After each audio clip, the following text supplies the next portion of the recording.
Hi, I'm Dr. Gemma, and welcome back to Cognitive, the Knitting Psychology podcast.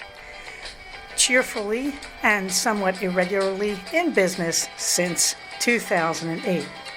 Segments today may include what's on my hooks, needles, and spindles, a strategy, something I really like, put a lid on it, oh shoot, and blather.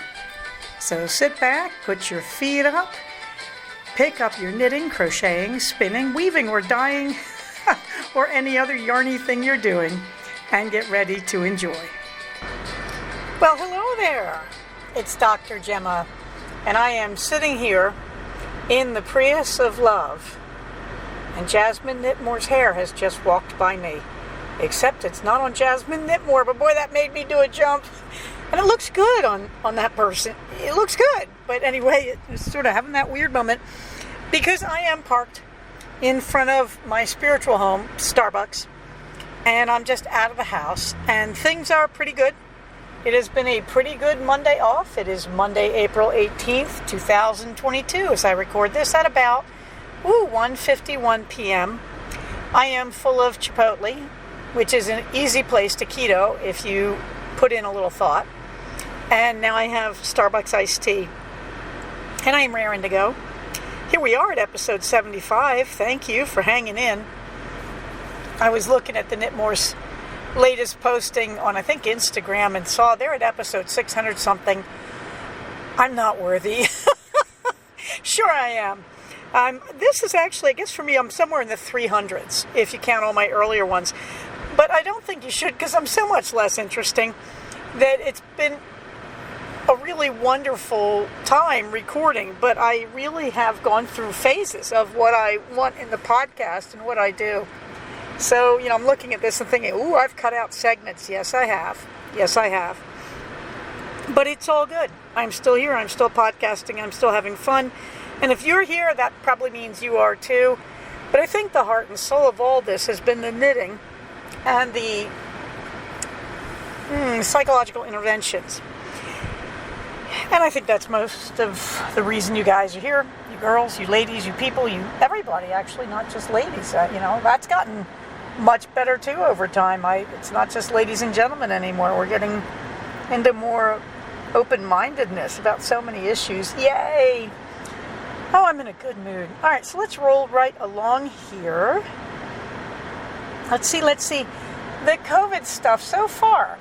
My LA County card has not updated to my fourth COVID shot, which is interesting because that means I don't really have a record of it, which means I really need to go visit the nice people at CVS and ask them for some kind of record of it. But apart from that, it's no big shakes. We're doing very well here. LA County, I just checked the numbers. We are still on the decline in all the meaningful metrics. This does not mean people aren't dying, so I am still wearing my mask, I'll be honest. I'm a little bit looser about it. It's true. A lot of times I don't wear an N95. A lot of times I just wear a cloth mask. Why? Because I'm so boosted up at this point. I'm 2 weeks out from my shot. If you're getting COVID, you're probably not getting it from me. And so I don't feel that nervous about it, but I try to keep real about we still have immune-compromised people and little kids, and flu and head colds. Don't want them. Happy wearing a mask in public. Where are we now? Anything you need for that, the relevant links are in my show notes. You remember my show notes. They've been screwy on Ravelry for like 3 episodes, and I keep trying to make the time to sit down, and maybe I'll try that again tonight. But I need to sit down and just rebuild them on Ravelry. There's some bad code that I'm getting on the Blogspot page, and it's not showing up on it's blocking the way my coding is presenting on the Ravelry notes, so I have to go over and just rebuild it in Ravelry. It's working just fine. So if you need the show notes right now, they're always at cognitivepodcasts, all one word, .blogspot.com, and I'll see if I can get them fixed in the Ravelry group. If I can't, I really apologize. It's been very busy in my life, let me tell you, but we are doing really great now. So with all that, like you care, you're going, but Gemma, your hooks, your needles, your strategy. I know. Let's get on to my hooks and needles. I haven't finished a thing, but I am working like greased lightning on the sweaters. So that means, that don't know yet, I actually missed 2 days this past week doing blocks. So I still have 4 more blocks than I need. I'm ahead by 4 blocks.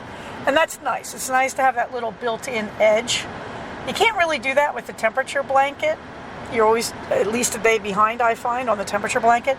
So this has been really nice to just make a few when I have some free time and I'm between projects. So that's nice. And someone asked me, I put up the picture of the 10 by 10 arrangement because I had 100 blocks. And someone said, is that all the colors? Yes, I said, no. No, I was wrong. No, there's actually another red violet. And so I'm working on that. So there's one more color than you can see in that image. I think that image is somewhere around episode 72 or 73, where you can see I laid out 100 of the 107 blocks I had at that point and just showed everybody this is what I'm going for in terms of pattern. But I did it for myself too, that if you're going to do this kind of square a day or block a day thing, which is a lovely thing to do, let me tell you, with your scrap yarns, particularly if you're a crocheter, because they go so fast. If you're going to do that, every now and then, you sort of need to take everything and lay it out. And the secret here is I have more than one of these. I actually had blocks from a baby blanket that I had this yarn I loved, and I used it on a baby blanket, and I had like 2 or 3 skeins left, and I didn't know what to do with it. So I just made it into granny squares and threw them to the side and said, someday I will assemble all these. And actually I was, but I don't know anybody having babies. There are plenty of charities you can donate to. And so you can send it to a hospital for newborns just as a donation, for somebody's newborn. Particularly someone who's impoverished, doesn't have supplies for their baby. Never going to hurt to have another crib blanket, let me tell you. So I have this sitting around and it needs to be assembled. And then I started doing another one of my crocheted vests. And the yarn, basically they stopped making it and I couldn't find it on Ravelry. That is pretty embarrassing for this Lion brand right off the mill rollers, cheap garbage acrylic. But there you have it. And so I have those lying around. That needs to be pulled apart, frogged, and then reassembled into something more meaningful. So I have at least 2 of these in the background. I feel like there's a third and I'm just forgetting it. No, I have 2 of these. And then I have the Don't Know Yet, which is turning into yet another one that's going to be crocheted together into a bigger blanket. This is a great use of yarn. Now, you may remember when the sock blankets were in vogue. Everybody was using their leftover sock yarn and then asking for other people's leftover sock yarn and making these little squares, like double decrease squares in knitting, and then assembling them into a random blanket. Yeah. My issue with that, those are beautiful, by the way, so I can't complain. It seems to me Knit Admin did one of those, and it was just sensational. I remember donating yarn to it. And oh yes, how happy I was to get rid of that yarn. So what is going on there? Well, I think those are terrific, but I have no desire to make one. Because I'd much rather crochet because I'm lazy and it's faster. Frankly, I think it may be warmer, but I could be totally wrong on that because we're talking about acrylic, and I'm thinking about my temperature blanket, which is beaucoup warm, something I wasn't expecting. And I love that. But anyway, the idea is knitted blankets have never interested me. All things change. You never say never in this game. That's why I've never done a sock yarn blanket in knitting. And why don't I do it in crochet? Very simple reason. I like my Franken socks, especially at Halloween, that usually I have just enough left over to bang out a good pair of Franken socks. And every Halloween, I look forward to the Franken socks. That is so much fun, just taking, let me think, I do 7 random colors, one of which I have to have enough to make the foot, the entire foot, because I just do stripes in random colors down to the foot, and then I knit the whole foot. And the heel can be the same as the foot, because I use afterthought heels, or it can be yet an 8th color, in which case I'll do the heel and the toe in another color. I just love this. I love it because you never know what you're getting. Every pair is unique. They're fun, and you feel like, free socks! I didn't pay for this yarn. Of course you did. But Also, when you wear them, you kind of relive great moments in your sock knitting where you go, oh yeah, look at that stripe. I remember those socks. And a lot of times the Franken socks outlive the entire pair made out of a single color. So you're looking at colors from days gone by. So, and that's going to have a lot to do with what I'm talking about when I get to the sweaters. So they don't know yet. What I'm telling you is, look, learn to crochet a simple block. And all your spare yarn, just make blocks. Pick a size you like. Mine is about 5x5. And you can crochet all your goodies, all your leftovers, any size, into a 5x5 square. And then you've got a really fascinating, scrappy kind of blanket. The Noro Heart scarf, yes, dear friend, I look at it. I love it. It's pretty, not touching it. That's how I feel about the Pennsylvania Dutch embroidery. I have a vacation coming up in May. And I think that those two things, the embroidery and the heart scarf, have a date with my time off. So you say, but Gemma, what are you doing besides those crocheted squares? Well, Twin Faces brick. I just got the lead out. I finished the body and then stuck a neckline on it. Whenever I do a sweater, I almost always do a top down. And one of the things I love is getting the neckline done on the body as soon as possible. Because when you're doing fittings on the sweater, particularly if it's not for you, having a neckline on it really changes the shape a little bit. It pulls the neckline in and gathers it, and it changes the shape of the shoulders a little bit, not a huge amount as well. And I just love that. So I have pictures this week in the show notes of it with the neckline at the very top and without the neckline. Two very different looks, and I thought that was a nice compare and contrast thing. Twin Face asked me to see it. I held it up in real time when we were talking this week on Zoom, and she was blown away and said, that is so beautiful. Why the surprise? Why the surprise? I think because we are such an uncraftual family that it always shocks Twin Face, who's carrying on in that tradition, I might add. It always shocks her that not only can I do a craft, but I can make pleasing objects out of it. I showed her my Farrell sweater. She got really confused. Okay, look, there's craft, her sweater, and there's art, my sweater. I'm just saying. But I wanted to get down to the arms on Twin Faces brick, and I just wanted to get the whole thing done. Now, Carla, dear friend, Quantum Quadrat, has a philosophy. As soon as she gets reasonable armholes, she puts arms on, because it is so much easier not to be swinging your sweater around in your lap when it's huge and you're trying to put on an arm. And that has influenced my thinking, but that is not happening with Twin Faces brick. Twin Faces brick, the goal was get through the body. She has to measure her arms. She's fussing about it. Oh no, I'm so sorry, I'm so guilty. And I said, don't worry, because I also ordered at a sale yarn for her next vest. She loves her vest, which is good, because it was in like 10-year-old cheap spit Cascade in a random color that I liked and realized I can't wear, never have been able to wear, still love it. And I don't know, break it to you, it's got roller marks on it from the process of manufacturing it. It's got little tiny bits of grease. This has done it for me in Cascade. Cascade's politics don't make me happy anyway, so I'm not sure how much Cascade I'd continue to buy, but looking at this, I certainly wouldn't. Well, we have critical eyes. We're craftspeople. She's not, so she never sees this stuff. At least she's too polite to tell me that, but this is Twin Face. She would tell me. So, making her something in Rios is a real step up.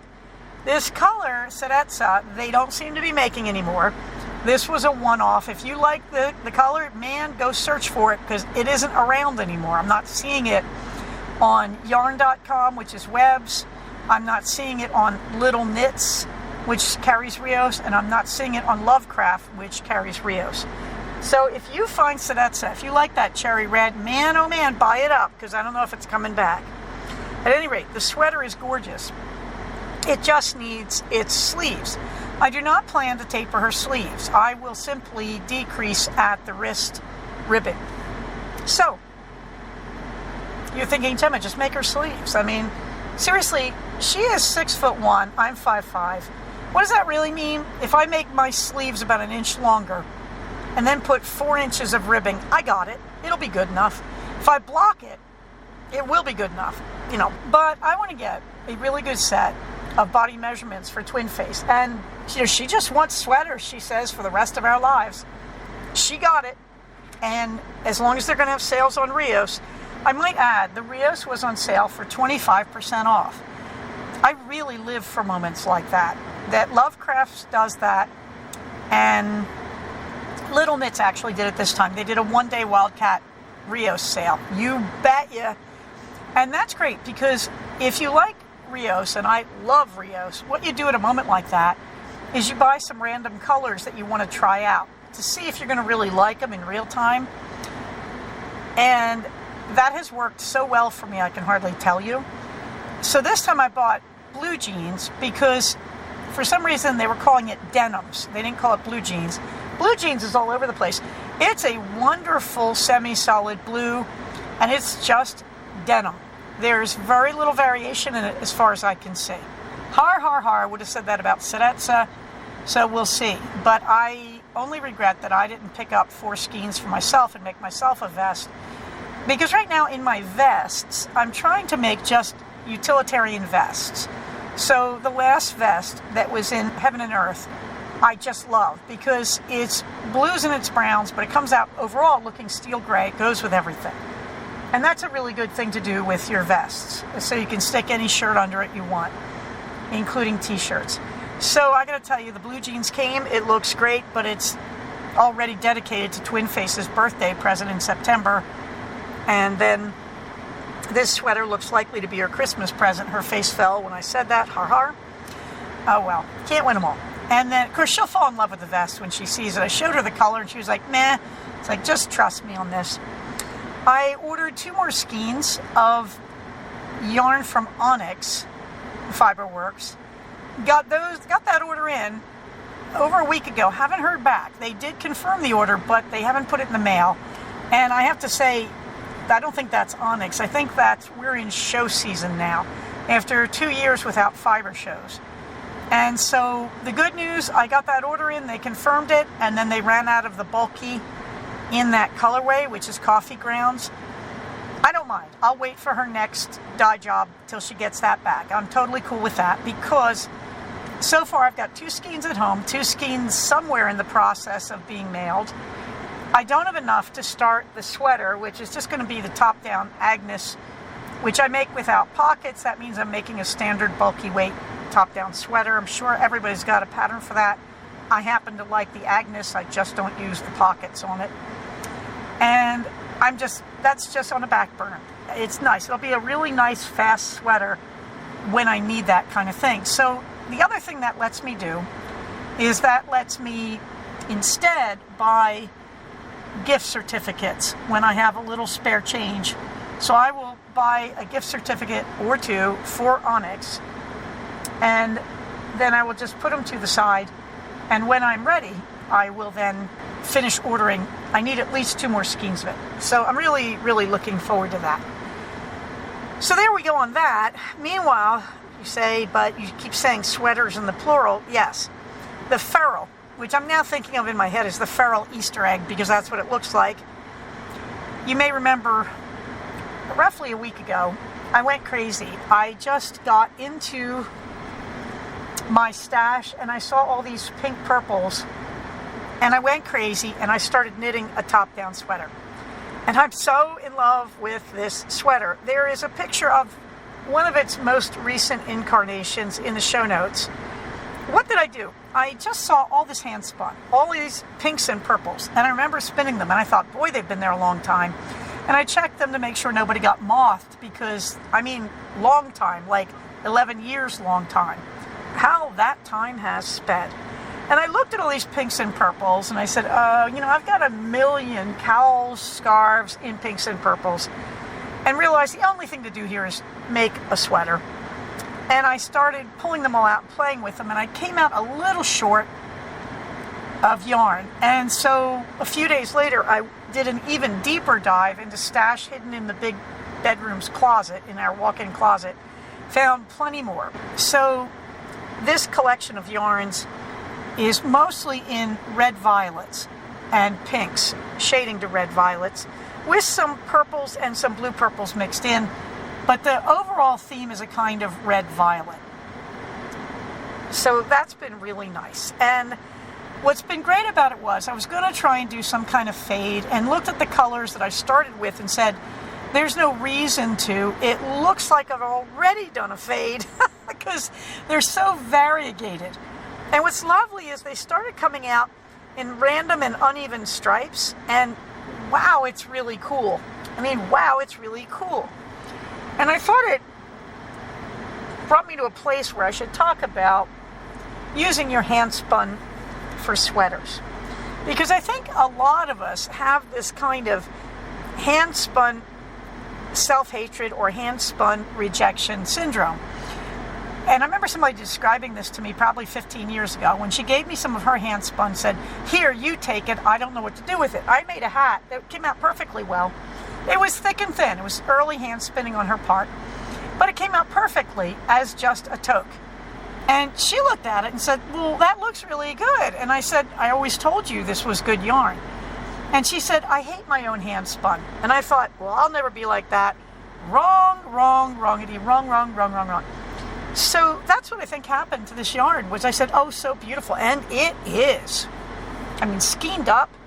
You can see in the picture, there's one of the skeins is to the top left of the sweater in progress. And you can just see it is so beautiful. It's really gorgeous. And so, I just arranged them as best I could, skeined up, not balled up. So again, there's been a little bit of randomness because of that. And I just started with the lightest and said, go light to dark. Now, wherever the lightest color is, that is going to focus your vision. So what I was saying was I would rather people looked at my face than at my hips. And so that's what I'm doing there. I'm going light to dark. But you can see the yarn has some of its own ideas. So it does start to break out into pink again, just about the bust line and slightly below. Who cares? But what I would tell you is, when you do this kind of sweater, you have to get over a lot of that self-hatred. And I can't talk about everybody's self-hatred, but here's how that worked for me.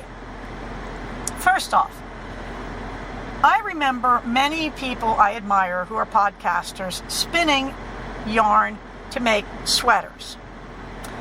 And I've also seen sweaters from hand-spun yarn that looked really bad.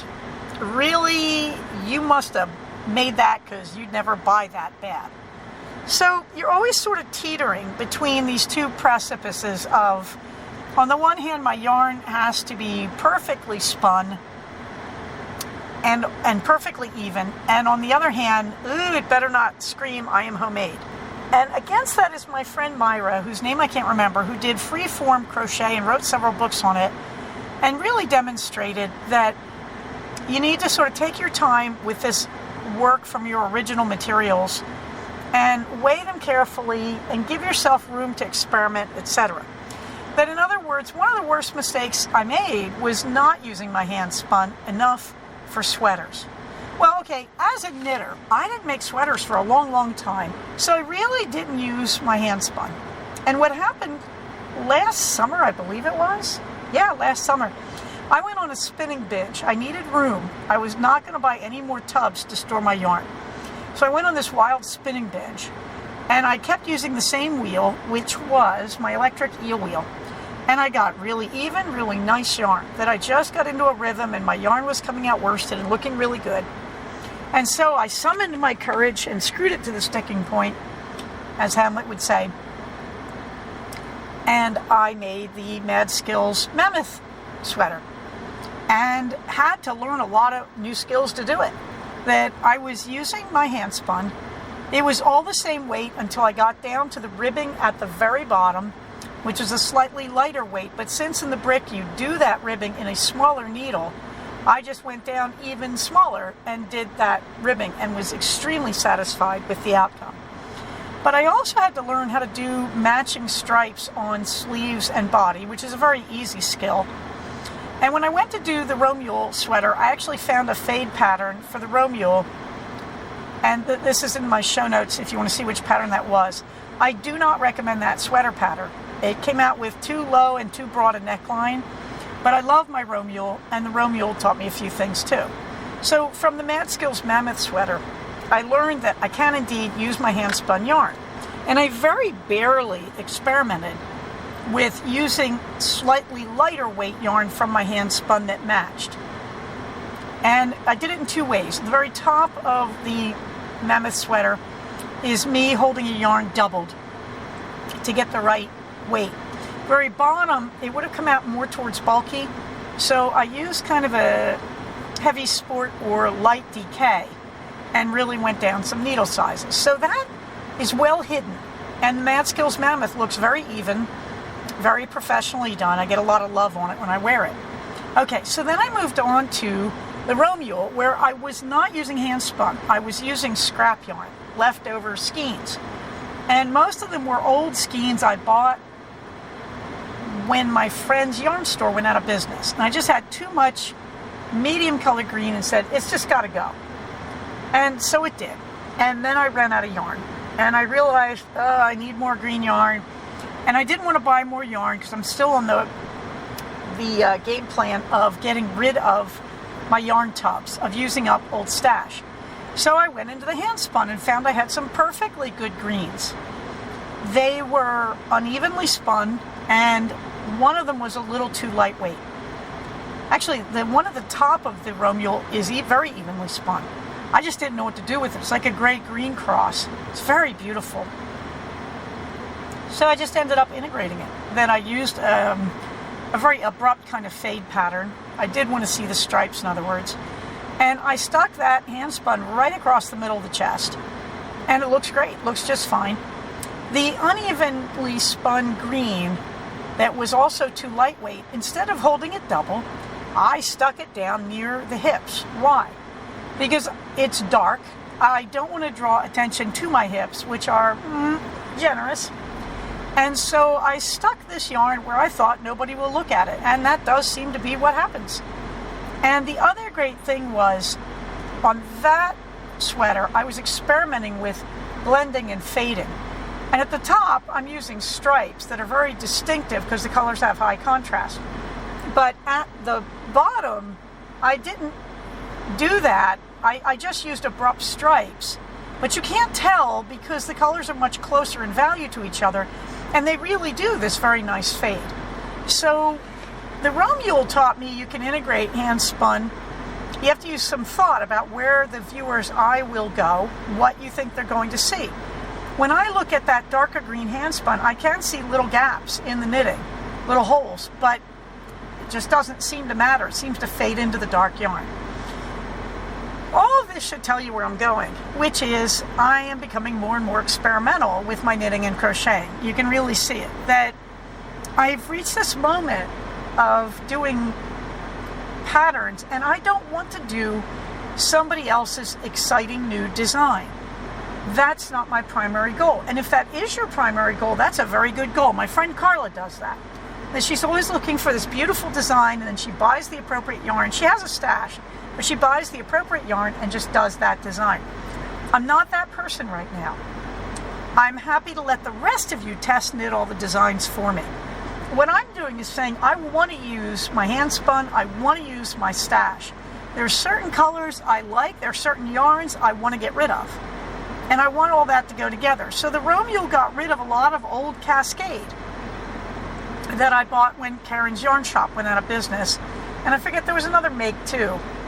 And the other one, way back, I did the retro striped sweater in crochet and used up a lot of those old yarns. So, in essence, I'm emptying stash. I'm moving out stash I don't want. And they're beautiful colors. They're perfectly usable. And I could probably buy more of them or something complementing them and make a very bland, plain sweater. Or I could go crazy and experiment. And the Romule was this kind of watershed for me because you look at it and you go, that is homemade. And it's very experimental. And I love it. Why do I love it? Because it crosses the line into art. That it's unique. Nobody else has one. It's very pretty. At the same time, it's not special. Like, you don't look at it and go, ooh, and you don't look at it and say that's couture. You just go, nice sweater. And, nobody seems to go beyond that. But it's a nice sweater. I have some friends who keep saying they adore it. And I think that's its advantage, that it's different and it's pretty. And people do like it. So, where does that leave me? The Farrell sweater leaves me at 31 minutes. I'm really having a good time here. The Farrell sweater is just wildly experimental. And I'm using a lot of things that I learned on the Romule and the Mad Skills Mammoth sweaters. And I'm really putting in different weight yarns. I'm staying with the same needle sizes. I thought I was going to change size, but I haven't. I'm just treating it all like a giant swatch and having a lot of fun. I have more of the sleeves on it now, and the sleeves are never going to match that body, you can tell. But they are complementary and they look cool. They look really, really cool. And they are in stripes. And so I'm now about, oh my gosh, halfway down the body and about a third of the way down the sleeves. And it's all just wild fun. And I have to say, if you're going to do this though, one thing, don't pick a complex sweater. So I'm using the brick over and over. Why? Because I'm getting really good at the brick. I'm sort of learning the ins and outs, where you do things, tricky things you can do with the brick, things like that. On Twin Faces sweater, I'm switching skeins like every 2 rows, and I'm running the yarn down the left side. On the inside it looks like a seam, on the outside it doesn't. But I'm just doing that to, learn how to use the same yarn when it has slightly different dye lot residual on it. Rios has no dye lot, but it does. Every colorway has sort of 2 variations, and you end up blending them. If you buy them from the manufacturer, they just throw any old thing in the box. So you never know how many of each variation you're getting. But the Farrell is really Farrell. I feel wild when I do it. I feel untamed. I'm having so much fun. And this is my Twin Face bargain sweater that every time I do a sweater for her, she slows the works down and I end up getting impatient and starting one for me. So ironically, I am probably as far along on this sweater, although I'm building it slightly differently, as I am on her sweater. Hers doesn't have arms. Mine the Farrell has like a third of the arms and half of the body. Both have necklines. The neckline worked out brilliantly on this. Again, I had a lighter weight hand spun and said, well, that's very pink. It's not going to go later down in the body where things are turning more bluish tone. This is more a red tone. And so I stuck it at the neckline. I'm deeply in love with it. It's probably a sport weight. I could wind it around a wraps per inch tool and know this answer. You notice I'm not bothering. But it came out great. I just did it. The body is on size 9 needles, so with the sport, it's like a sport DK, somewhere in there, I used size 7s, and it came out really great. I thought it was very thick in the beginning, then thinned out. Looks really even as it's knitted up. So one of the things I would tell you is get a very basic pattern. Don't get anything with unusual texture, unusual details. I'm using the brick instead of the flax for that reason. Flax has texture on the arms and shoulders. That would completely be lost in these variegations. I'm not bothering with it. The other thing I would tell you is get all the needles you're going to need. So since I'm working on the arms, at the same time I'm working on the body, I have 3 size 9 needles, and 1 for each arm and 1 for the body. And when I finish working on the arms, rather than taking them out, I took hairbands, yes, hairbands, stretchy hairbands, and I just tie the needles together with the hairbands. So I have 3 sets of needles hanging off this. So when I'm doing the arms, it goes clinkety, clinkety, clink. I don't care.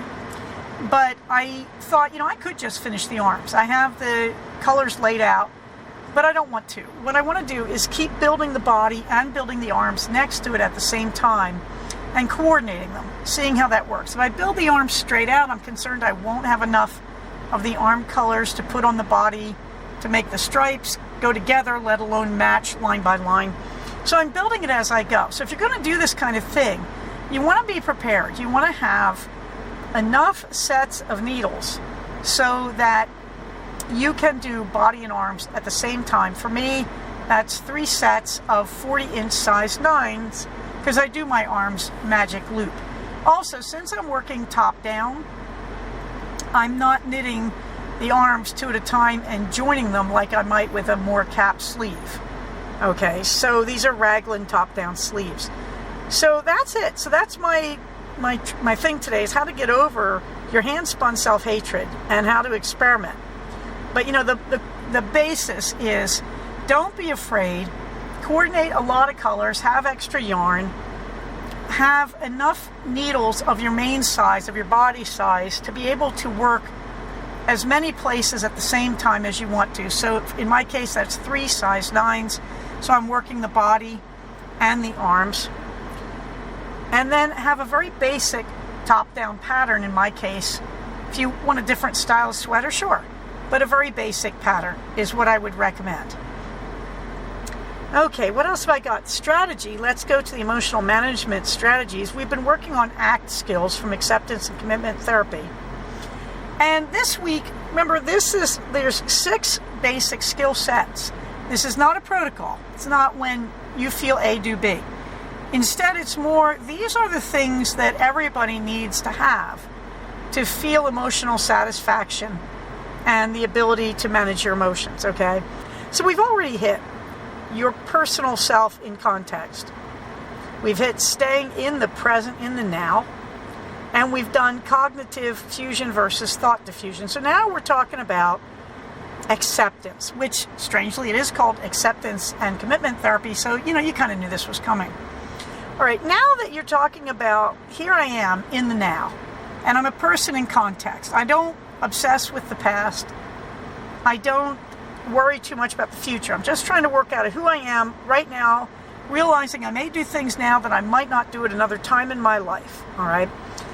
All of those kind of roll into one big ball that in dialectical behavioral therapy and in Buddhism you'd call radical acceptance. That now that I understand I'm a person in context, you know, my example, I'm a 61-year-old woman and I am a psychologist and I am married and I have a 16-year-old son and a wonderful husband, and I'm sort of the CFO of my family. I kind of run the family business. I organize us, I pick out what projects we're working on. And believe me, this doesn't mean that my husband's doing nothing. I'm making myself sound like the big kahuna. No, believe me. But we have discovered, after all these years together, 35 when last counted, that we've sort of discovered our mutual strengths. And I am the family organizer and planner. Okay, so saying that, there has to be acceptance. There has to be radical acceptance. Now that I know these things about myself. Oh, and I'm also diabetic. And I'm a runner and a rock climber, okay? All these things matter. This is the big picture, and I love animals, and I live on a farm. Okay, that's the big picture. And there's so much more I could keep right on going. I'm a hiker. I'm the daughter of a Pearl Harbor survivor. I was an English professor. You can keep right on going, but you get the general picture here. So having said that, that means now I must practice acceptance. I'm 61. I'm not going to be 41 again. When I ran my marathons in my 40s, I thought I was so old. I wondered if I would die.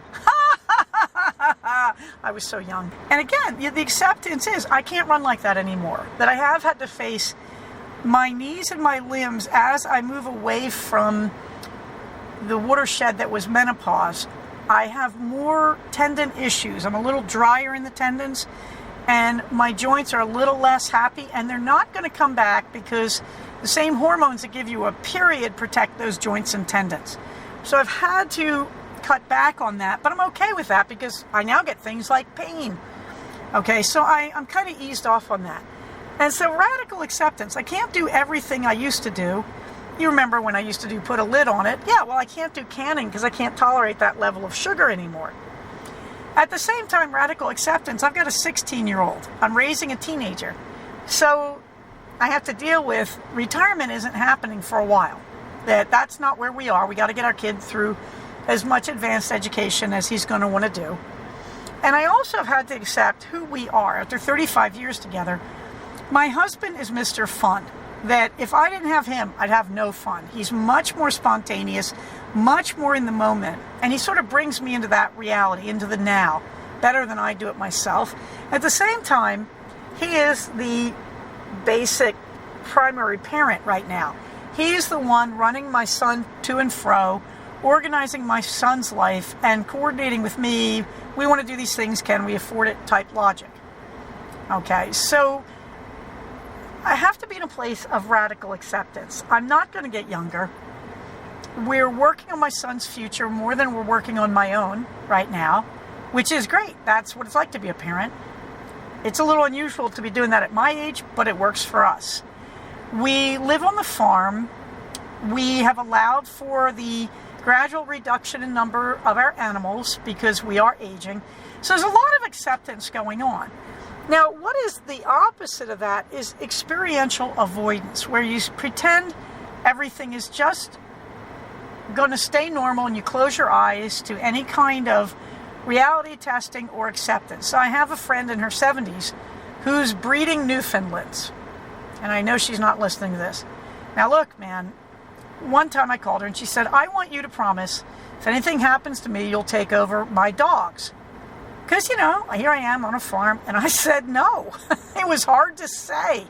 I love Newfies, and I love her dogs. But she's breeding them.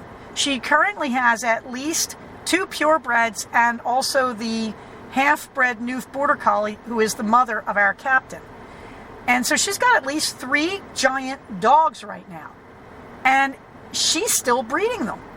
So, last time her Newf had puppies, try 8 puppies. So there is a potential, if something happens to her, of me getting 11 giant dogs. There is no way we can afford that.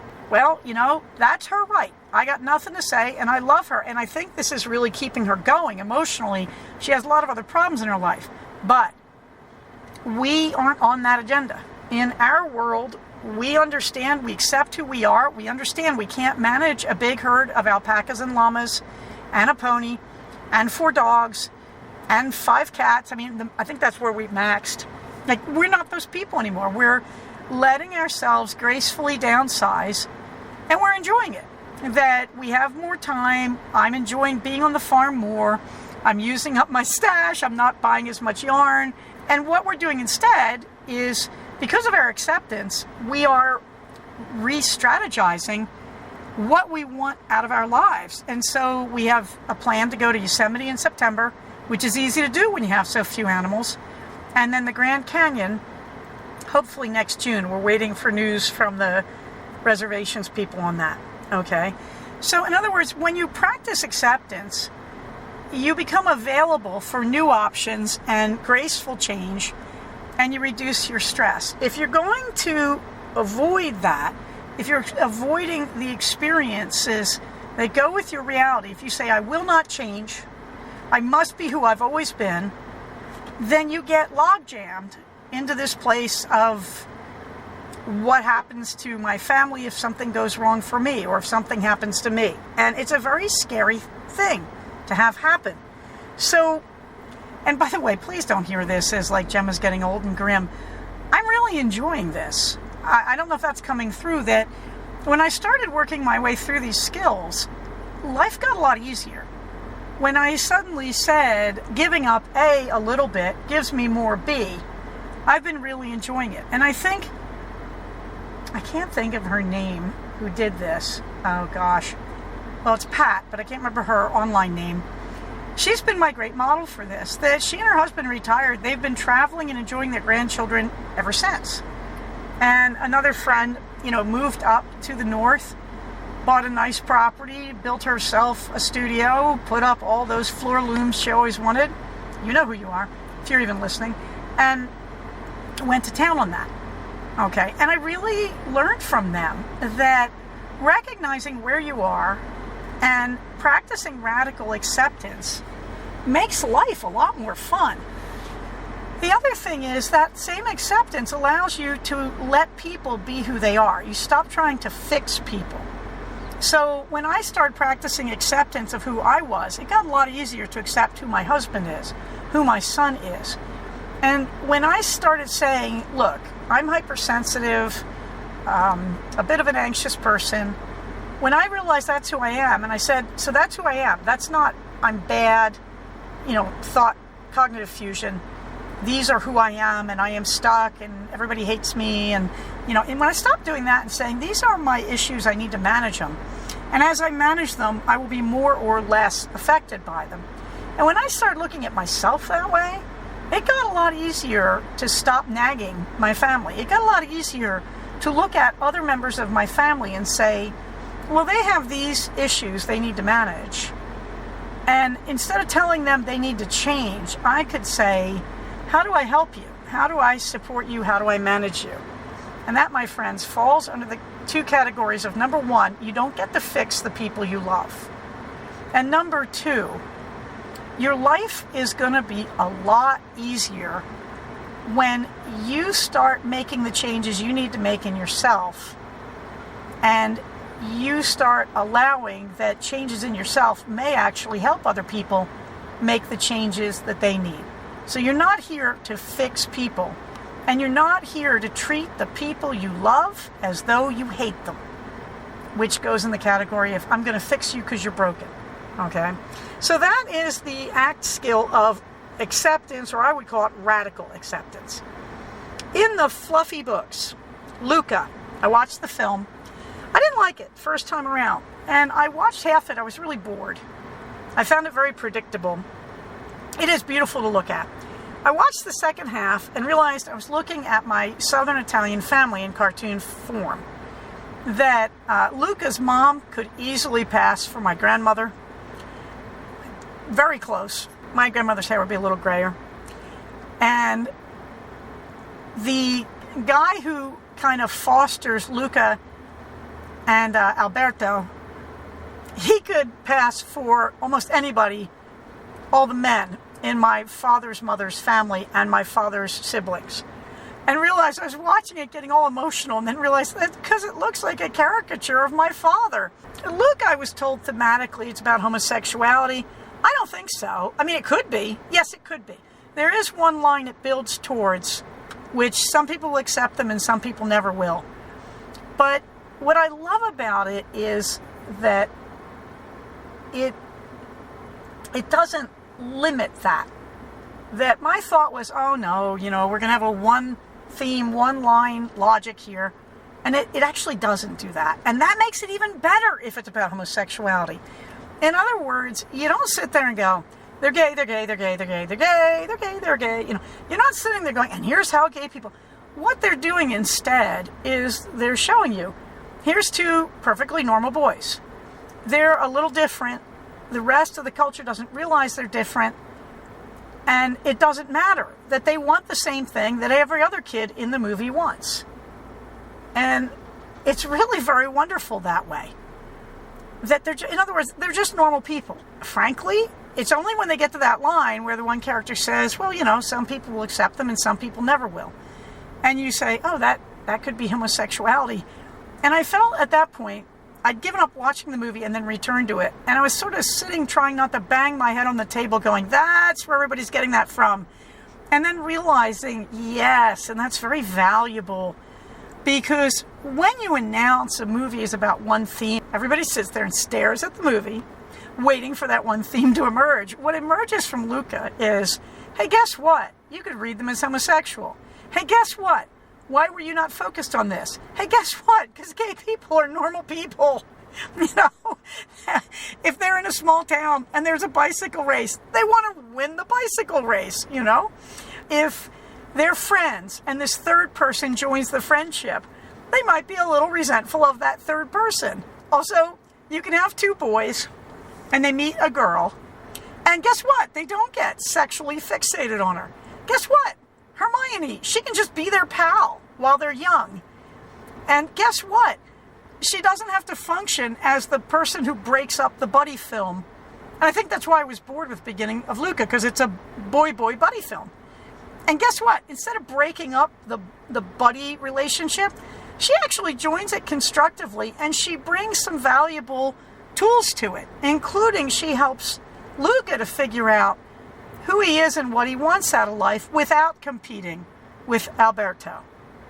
And then they go for the gold. There's a cartoon that accompanies it called Ciao Alberto. And in Ciao Alberto, they talk about repairing the breaks in relationship. And they talk about a lot more, and in a 2-minute cartoon, that's pretty impressive. But there's a very moving moment where Alberto realizes he's asking Massimo to be something he can't be. He's not trying to fix him, per se. He's worried about who he is. He may be trying to fix himself. But he simply is not accepting who Massimo is, which is disappointing since Massimo is just helping him so much. But again, he's angry because he doesn't understand Massimo. He doesn't fit into his world, which you kind of saw coming since he's an underwater sea creature. And it's just a very, like all Pixar cartoons, they just, in 2 minutes, they gobsmack you. They knock you flat. So, fluffy books, Luca, and also the short Ciao Alberto. I'm trying to roll my letters and I can't because my throat's dry. They could also be something I really like. And of course, by the end of Luca, like every Pixar movie, you're in tears thinking, this is wonderful. Why was I bored in the beginning? Most Pixar movies, I'm not bored in the beginning. Cars, very beginning of Cars, I was bored, the first Cars movie. But again, the exposition and setup, maybe not as strong, but it's worth it for the way it works out. The bike race is hilarious.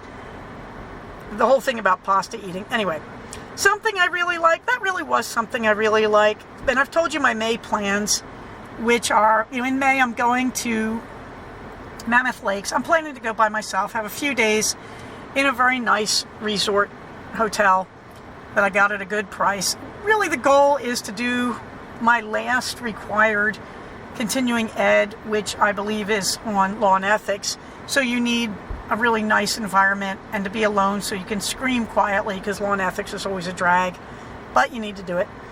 And we also are waiting in June, we should hear about the reservations at the Grand Canyon. And I'm car picnicking as I tell you this. I just had a lovely Chipotle car picnic. And also, what do I really like besides all this? Netflix. I started watching the Netflix series, Our National Parks. To my endless delight, it is narrated by Barack Obama. President Obama was born to do voiceover narration. Let me tell you. My second delight, it's not Americentric. Hey, Netflix has an international audience. So last night I was watching the episode about, I believe it's in Singapore. And, oh, wonderful. And I watched the one they've got so far about America, which is the Marine Sanctuary off the coast of California. I also watched the National Geographic National Parks in comparison that is on Disney. I watched the Yosemite one. Boy, was I disappointed. Look, here's a pika. Look, here's a woodpecker. I really wanted them to say, look, here is the western edge. It is a flat valley. This is the part that the tourists know. These are the wonderful things you can see. Look, here is the eastern side, Tuolumne, Lee Vining. No, none of that. It was just the seasons in Yosemite. Let me explain to you that doing a documentary on the seasons in Yosemite is insane, because there's so many different environments and microclimates in Yosemite. So, I have to admit the Netflix series does a lot of the same. How do you talk about a park so big? But the Netflix series with President Obama doing a lot better. Put a lid on it. I sucked up an Easter recipe for crepes. These are keto crepes from LCHF Italian, low carb, high fiber Italian. This is, if you're keto and you want non-Americentric, that is non-white bread, I do mean white bread, American recipes. If you want to follow LCHF Italian, she has a much more independent style in her recipes and international, because hey, she's not American and she's not living in America. So I like it. She'll put up full recipes. Make sure you have a good kitchen scale. Blather, you've gotten most of it, but the pup date, she's fine. Everything's going normally there. My back sprain is healed. You've heard about our proposed travels.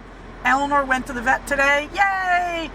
Looks like she's probably got a urinary tract infection, and she's going to get her teeth done in May, and they're probably going to pull some dead ones, and she's doing just fine. Minerva gets the last word. Really, Minerva doesn't have a lot to say right now. she's very happy. We're all just in this state of contentment. That's probably because it's a Monday and I have the day off. I am 6 weeks out from my vacation, which, you never plan that aloud, or your animals get sick if you plan it in front of them. If you plan your vacations in front of your major appliances, they break down. So I'm doing it here in the Prius of Love, talking about it because I just got all these repairs done on the Prius. Right, girl? So I'm hoping my beautiful Blue Jay Prius is going to just let me get away with this. So instead, I gave you a picture of Minerva reaching up to pat the heart that my husband taped on my window a few weeks ago, because it's just a terrific picture. In the meantime, you know the drill, right? Wear your masks, use your common sense about this. But remember, we have immune-compromised people and children who can't get vaccinated among us. Practice physical distancing. Again, you can get close on Zoom, and 6 feet apart isn't that far. So, try to stay in the open, circulating air, practice your distancing, that sort of thing. Wash your hands, because you don't need a pandemic for me to say that, right? No, of course you don't. Get your shots. And remember, the whole purpose lets everybody stay safe, take care of each other, and I'll talk to you soon. Bye-bye. So we have come to the end of another episode of Cognitive. Please do not use this podcast to diagnose yourself. If you think you are having a mental health problem, please contact a licensed mental health professional. Show notes for these episodes can be found at cognitivepodcast, all one word, .blogspot.com. Episodes can be found at iTunes under the name Cognitive Podcast, but also can be found posted next to the show notes on the Blogspot page. Thank you so much for listening. Everybody, stay safe, take care of each other, and I'll talk to you soon. Bye-bye.